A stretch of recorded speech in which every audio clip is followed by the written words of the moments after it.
Madams and gentlemen, it's an honor for me to be with you in this Congress.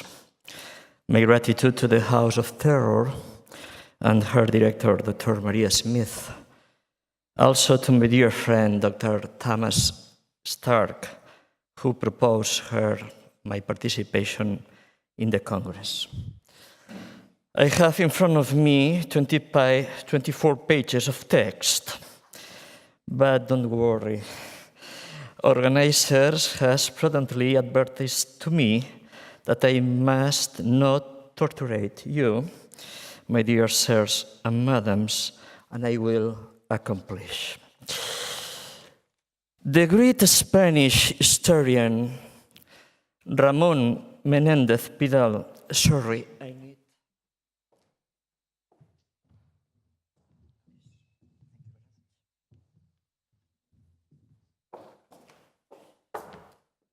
the great Spanish historian Ramón Menéndez Pidal affirmed that Spain always suffered from the mutual intransigence between conservatism and progressivism, the eternal conflict between right and left.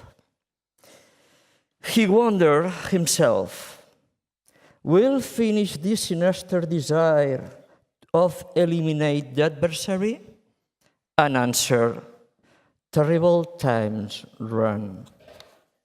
I pass the page. Spain has always had problems with Britons. Excuse me, British people, please. And at the end of 19th century, she had it too with the English inheritor, the United States of America. Because of them, the century finished in a state of depression. Philippines in Asia and Cuba and Puerto Rico in America, the last remains of her intercontinental empire, created between the 15th and the 16th century, were snatched by Washington in 1898. However, the consequences of that loss, disaster of 98, in Spain were very important. Anyway, after this failure and the consequent losses, in 1914, Spain hardly was in condition of participating in a new war.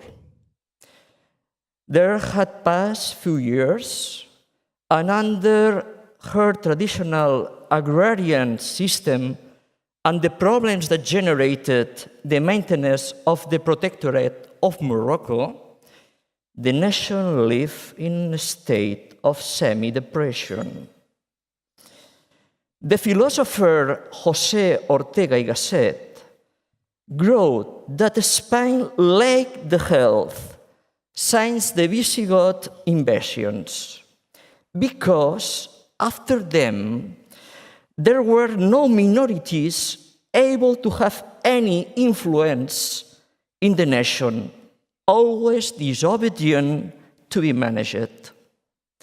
This is, according to him, the origin of the lamentable historical division of the nation.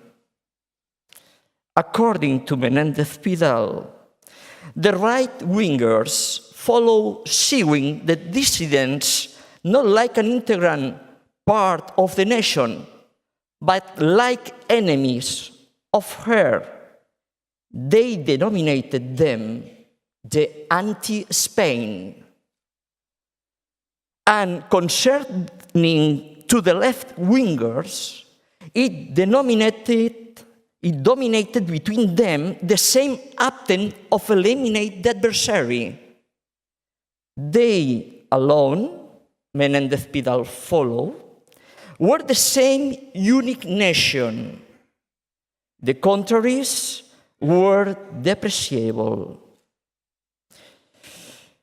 Spanish historiography the contribution of Spanish historiography to the study of the First World War has been poor. One of the most important reasons is because that it has been more interesting to the historians the position of the government and the paper of the political class than the war.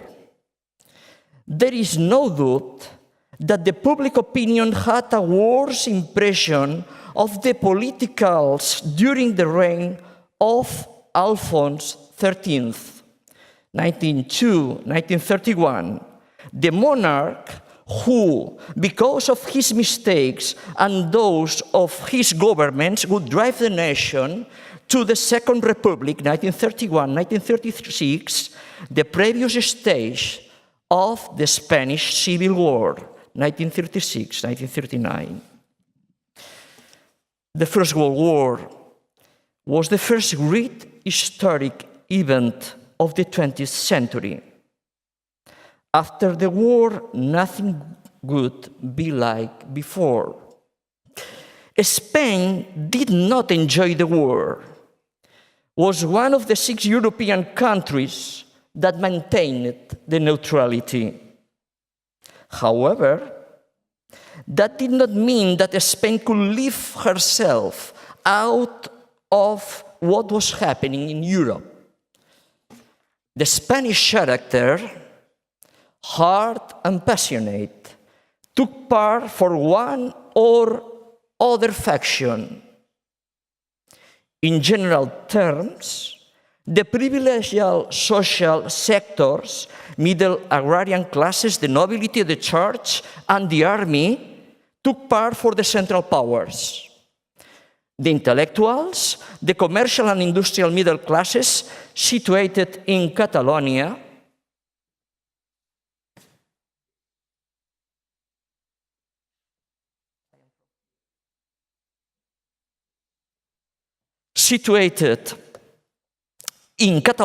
and the proletariat preferred the Entente. This is the origin of the division between Germanophilos, the first group, and Aliadophilos, the second one. Gerald Maker affirmed, 1988, that division had the moral characteristics of a civil war of wars. Moreover, most of Spaniards, illiterates, 52% according to the census of 1910, and those of agrarian life made the war only a subject of discussion in the bar, in the coffee. In reference to the more small intellectual circles of the country, they took part immediately. Manuel Azaña, Ramón Pérez de Ayala, José Ortega y Gasset, Luis Araquistain, Gregorio Marañón were the main defenders of the Allied cause in Spain. In some regions with autonomous desires, like Catalonia, the support to the Allies had an important strength.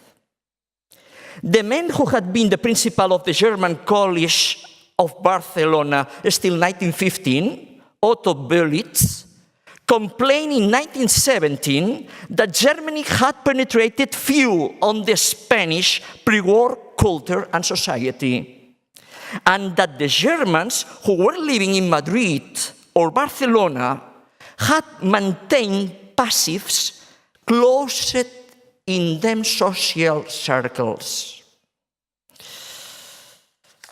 Other page. Inside the court, the Queen Mother, Maria Christina of Habsburg, was an Austrian archduke, and so she was Germanophic. Although the Queen Victoria Eugenia of Battenberg was English and Aliadophic, as it was the king. However, after the February Russian Revolution and the enjoyment of the United States to the war, Alfonso XIII took a more pro-German position. Neutrality and belligerence. In economical terms, the war favored the Spanish agriculture and industry, which, thanks to the exportations, led to equilibrate the balance of payments and regenerate the treasury. However, and at the same time, the war caused important social alterations, especially in 1917, due to the workers' aspirations to obtain part of these benefits. The neutrality was the element which was defended by most of the Spaniards during the war. The employer and patron Catalan Francesc Cambó published an article on the newspaper La Veu de Catalunya, the Voice of Catalogne, where he expressed the necessity of Spain of staying neutral due to her poverty and the army's lacks. He said, we have to be neutrals in this war because we cannot be something else.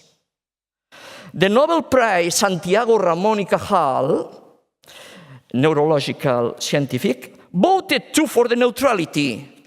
France, he said, had always despised Spain, he said, no me. Yeah? In reference to Germany, said they thought that the Spaniards were an inferior race, said him, not me. France, he followed, had imposed her in Morocco, and Germany had promoted the Moroccan rebellion. And he concluded, to one and to the other, we have to answer with contempt and disdain. Sorry. But Spain has always been a nation of these associations. You can see, 17. Yeah? These associations, that is the reason that the neutrality had been compartmentalized by Germanophilias and Alliadophilias. Germanophilia.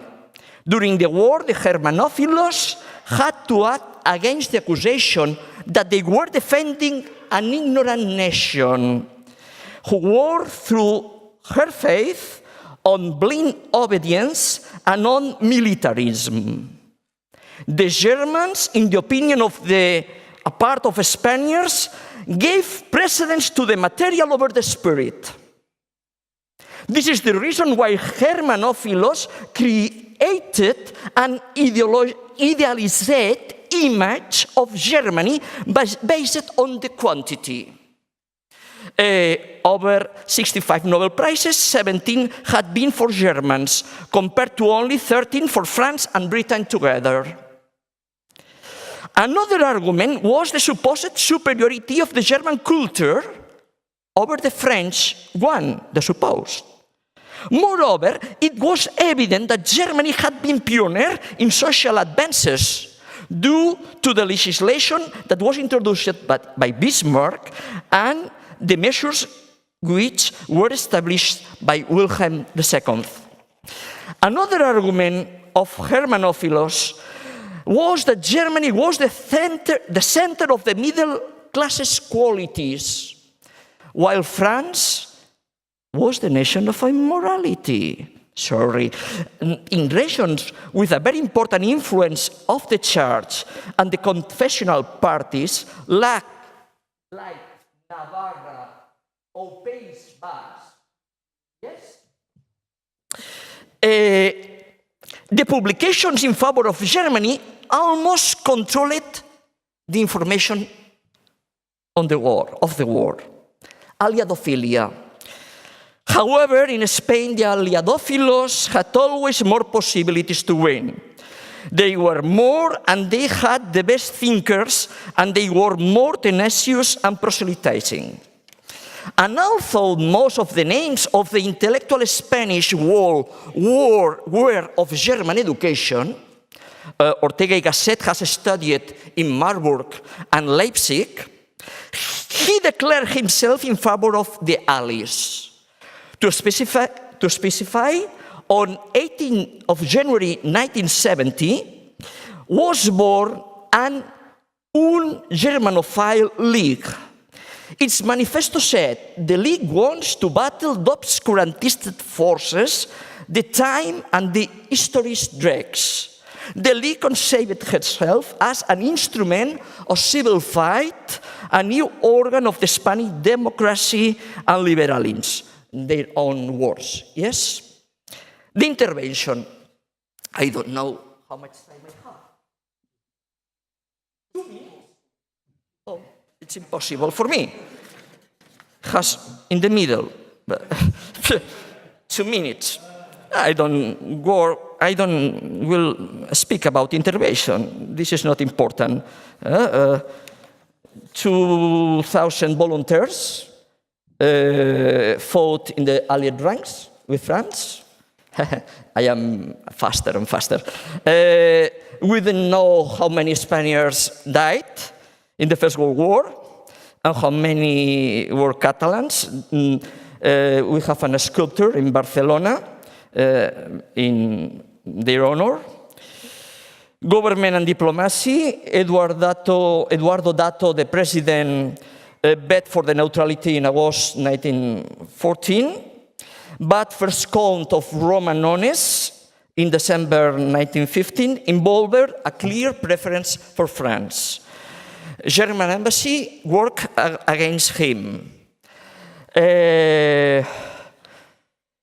And finally, Conde Romanones have to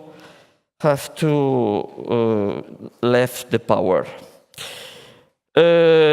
Spain made things well, like the exchange of war prisoners, gave residence to German officials in Cameroon and the native soldiers in Guinea. They went to Guinea.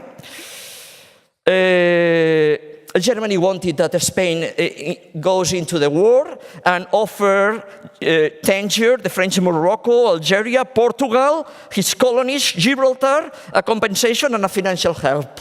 Very well, but nothing of this was reality at the finish.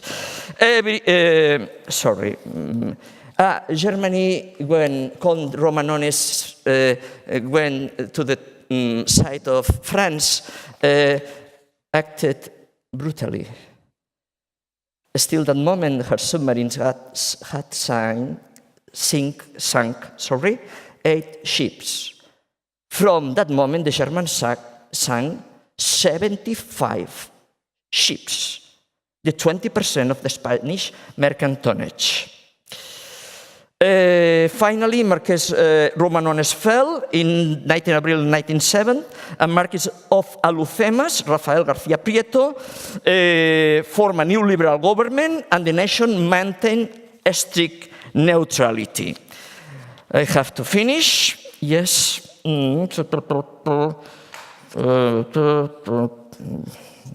It's impossible for me.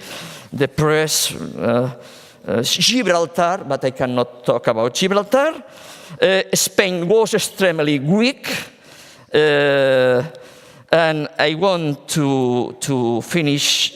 I cannot read the conclusions because it took me 4 minutes. It's not possible. It's possible, not no. And I tell the last phrase. The weakness of the nation, once again, was shown by everybody in Europe. Thank you very much. I'm sorry. Thank you. Thank you.